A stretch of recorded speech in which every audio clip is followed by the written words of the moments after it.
Shalom, puji nama Tuhan. Pada hari ini kita akan belajar dari kitab Yeremia 51 ayat 17 dan 18. Ayat 17, setiap manusia ternyata bodoh, tidak berpengetahuan, dan setiap pandai emas akan menjadi malu karena patung buatannya. Sebab patung tuangannya itu adalah tipu, tidak ada nyawa di dalamnya. Semuanya adalah kesia-siaan, pekerjaan yang menjadi buah ejekan, dan yang akan binasa pada waktu dihukum. Dari pembacaan tersebut, saya mengambil sebuah tema, yaitu setiap manusia itu bodoh. Saudara terkasih dalam Kristus Yesus, pada dasarnya manusia itu bodoh. Karena dari mulanya manusia diciptakan dari debu dan tanah. Baru kemudian ketika manusia dihembusi nafas oleh Roh Allah, ketika dihembusi nefes hayai, baru manusia itu menjadi pribadi yang sempurna.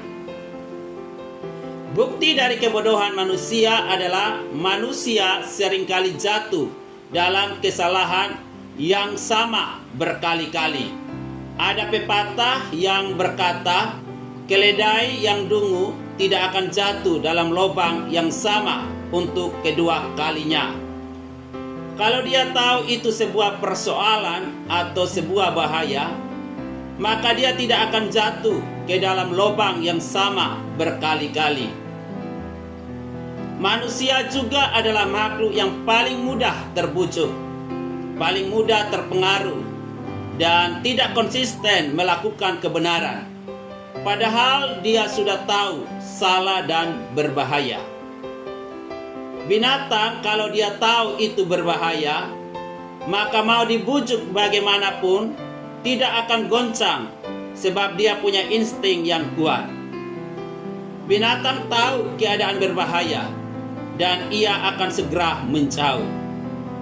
Ketika manusia mengalami perjumpaan dengan Roh Kudus, hidupnya diubahkan sehingga dia tinggalkan segala kebodohannya dan berjalan dalam hikmat Tuhan. Firman Tuhan jelas berkata dalam ayat 17 bahwa setiap manusia ternyata bodoh dan tidak berpengetahuan. Pertanyaannya, bagaimana supaya kita tidak bodoh? Yang pertama, kita harus selalu membiarkan hidup kita dipimpin oleh Roh Kudus. Alkitab dengan jelas berkata bahwa manusia diciptakan dari debu dan tanah. Dari situlah sumber kebodohan manusia. Sebab debu dan tanah itu bicara tentang kesia-siaan, kesementaraan, dan kerendahan. Tetapi kemuliaan Tuhan menghembuskan nafas Ruah Adonai, nafas dari Allah sendiri, yaitu rohnya, sehingga manusia dipenuhi dengan kuasa, kewibawaan, dan otoritas. Alkitab berkata karena manusia telah kehilangan kemuliaan Allah. Itulah sebabnya kita harus dipimpin oleh Roh Kudus. Alkitab berkata, hiduplah oleh roh, maka kamu tidak akan mengikuti keinginan-keinginan daging. Daginglah yang membawa kita kepada kebodohan dan kebinasaan, tetapi Roh Kudus yang membawa kita pada hikmat dan kemuliaan Allah.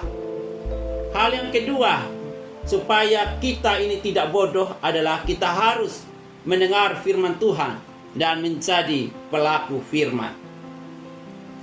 Orang yang mendengar firman Tuhan dan melakukannya, ia sama dengan orang yang bijaksana. Artinya, meskipun di tengah kelemahan dan kekurangan, di tengah kemiskinan dan keterbatasan, tetapi selama dia hidup dalam firman Tuhan, maka berkat Allah yang dahsyat, kemurahan Tuhan yang luar biasa akan berlaku dalam hidupnya. Dan yang ketiga, bagaimana supaya kita tidak bodoh? Kita harus selalu mengandalkan hikmat Tuhan. Artinya adalah jangan sok tahu, Karena Alkitab berkata, terkutuklah orang yang mengandalkan kekuatannya sendiri. Jadi jangan sombong, jangan sok pintar. Berarti dalam segala perkara, dalam situasi apapun, kita harus minta hikmat dan bimbingan Tuhan. Saat kita disakiti, saat kita diperlakukan tidak adil, saat kita tidak tahu lagi apa yang harus kita lakukan, saat seperti itu kita sangat butuh hikmat Tuhan. Berdoa dan minta hikmat Tuhan untuk menghadapi hidup ini. Saya percaya hikmat Tuhan tidak pernah menjerumuskan kita. Justru hikmat Tuhan akan menuntun kita dalam kuasa dan kemuliaan Allah. Hal yang keempat yang harus kita lakukan supaya kita tidak bodoh adalah kita harus selalu belajar untuk menguasai diri dalam segala hal. Alkitab berkata, orang yang menguasai diri akan tetap bisa berdoa. Dikatakan di dalam tetap tinggal tenang dan tetap percaya, disitulah letak kekuatan kita. Jangan biarkan emosi, keserakahan, dan hawa nafsu dunia ini terus menguasai hidup kita. Biarlah kita belajar untuk menguasai diri, belajar untuk bisa mengendalikan diri ini, belajar untuk tetap tenang, memiliki pikiran yang sehat, watak yang baik, dan hidup berkenan kepada Tuhan. Saudaraku, hiduplah dipimpin oleh Roh Kudus, mendengar dan menjadi pelaku firman, selalu mengandalkan Tuhan, dan menguasai diri dalam segala hal. Maka kita akan menjadi orang yang percaya, yang bijaksana, serta bebas dan merdeka dalam kemuliaannya. Kiranya firman Tuhan ini boleh memberkati dan menguatkan saudara. Tuhan Yesus memberkati. Amin.